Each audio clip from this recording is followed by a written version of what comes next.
আবার কাবা ভাঙতে এলে পাঠাওয়া বাবিল, দাও খোদা দাও আমায় আবার উমর দরাজ দিল। সুবহানাল্লাহ বলেন।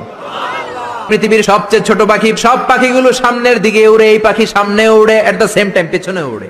যারা আল্লাহরে খুঁজে পায় না তাদেরকে বলবেন পাখির দিকে তাকাও। আওয়ালাম ইয়ারাউ ইলাত তায়রি ফাওকাহুম সাফাতিন ওয়া ইয়াকবিদ মা ইউমসিকুহুন্না ইল্লার রহমান ইন্নাহু বিকুল্লি শাইইন বাসীর। নাস্তিকগুলো কি আমার পাখিগুলোর দিকে তাকায় না? সুবহানাল্লাহ। এই যে পাখিগুলো থাকে ফাওকাহুম সাফাতিন, পাখিগুলো কেমনি ডানা মেলে উড়ে বেড়ায়, আবার নামার সময় ডানা গোটায়, ডানা ঝাপটায়, কেমন করে পাখিগুলো উড়ে। শূন্যের মধ্যে পাখিগুলো কেমন করে উড়ন্ত থাকে, এই পাখিগুলোরে শূন্যে ধরে রাখলো কে? কেউ ওদেরকে শিখায় নাই, শিখিয়েছে আল্লাহ। আল্লাহ বললেন পাখির দিকে তাকাও। আওয়ালাম ইয়ারাউ ইলাত তায়র, কারণ পাখির মধ্যে নিদর্শন আছে না নাই? পাখি নিয়ে গবেষণা করলে পাখির রব আল্লাহরে খুঁজে পাওয়া যাবে। এজন্য কোরআনের অনেক